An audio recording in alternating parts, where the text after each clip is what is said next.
was recently shiny hunting an Archon in Pokemon Sword, and I realised there's really not a lot of types that have been used for fossils. So I went to have a look at see how many types aren't actually used, and there's 9 of them. Half the types that are in Pokemon have not been used for fossil type Pokemon. That is obscene. With those types being normal, fire, fighting, ground, poison, psychic, dark, ghost, and fairy. And I wanted to go and fix that problem. Kind of. Because the Pokemon that I drew that was going to be a new type fossil Pokemon is an electric rock. And I kind of just completely forgot that the Gen 8 fossils exist, because I don't think I've seen anyone use them apart from Dracovish. So for the context of this video, we're just going to completely forget that Dracozolt and Arctozolt exist. So for actually designing this Pokemon, I needed an inspiration, and I'd love to tell you how I picked it, but my mind just instantly went, we're drawing a Stegosaurus. No other consideration, straight away, Stegosaurus. So with Stegosaurus in mind, we actually need a concept that makes the Stegosaurus an electric type. And I didn't really know what else to do, so I kind of just went pretty basic and said that the plates they have on their back conduct electricity and release electricity. I actually have a little story about a Stegosaurus.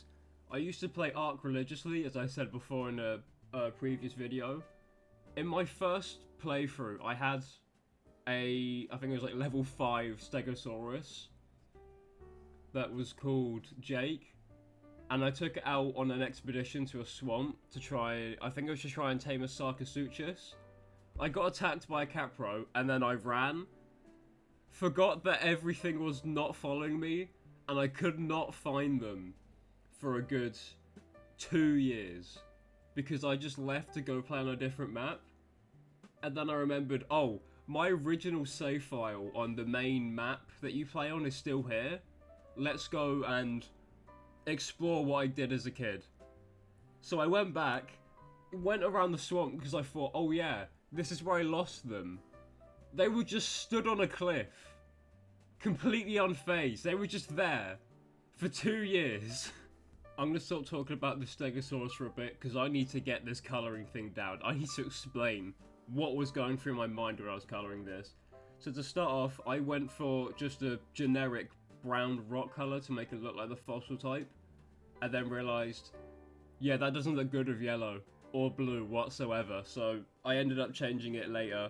I coloured these cracks in to make it look like it was electric, like bolting down, only to then realise it just looks like Golurk. So after colouring the plates, I did realise this looks absolutely awful. On retrospect, it doesn't look that bad, but I think in the moment I thought this looks absolutely awful, I need to change this instantly. So I went for a kind of darker body, just because that's kind of what you see when you see these lightning bolts on the screen. It's kind of a dark background, it's normally like night outside. But then I kind of realised that just takes away the rock typing of the fossil. So I'm going to bend the rules here. This is now asphalt.